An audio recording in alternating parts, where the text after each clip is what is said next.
finest team of correspondents covering national security to give you a sense of the very volatile situation that persists along the line of actual control, where the focus squarely at this moment is on the South Pangong sector. Here it is.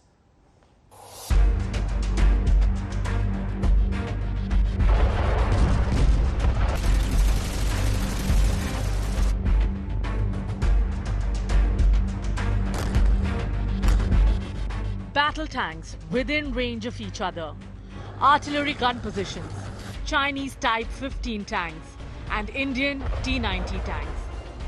The south bank of the Pangong Lake is on the boil like never before since the 1962 war.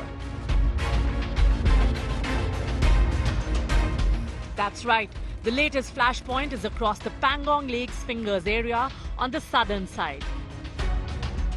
And it is here that a unit of the Indian Special Frontier Force mounted a preemptive action on Saturday night, occupying crucial heights and catching the advancing Chinese totally off guard.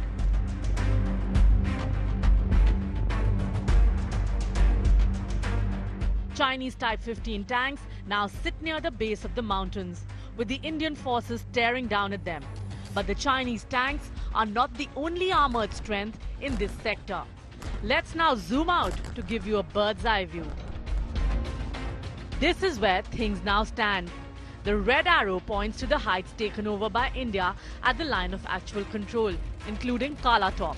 But just a few hundred meters downhill are Chinese tanks, armed and ready, but totally at a disadvantage because they are lower down.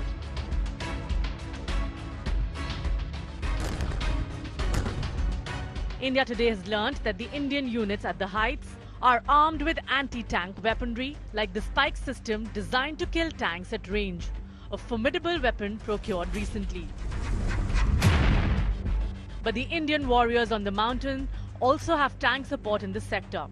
To the bottom left, near the Spangur Gap, is a full regiment of Indian T-90 tanks, deployed in advance precisely to preempt Chinese aggressions in this sector.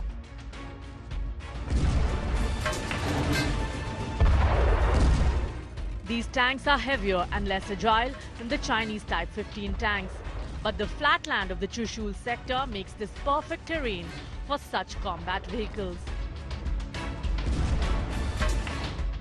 This is the first time that Chinese Type 15 and Indian T-90 tanks have been positioned so close to each other, completely within range and on terrain where both can be very effective. Also note, deeper into the Chinese side is a gun position that emerged late in June and became a prominent act of belligerence by China even as talks were on between both sides. India has gun positions in the Chushul sector too. Since the Galwan bloodshed of June 15, this is the first truly aggressive face-off between the two sides, with India not only speaking from a position of strength but also calling for a de-escalation. India Today will continue to bring you the latest of a rapidly evolving story.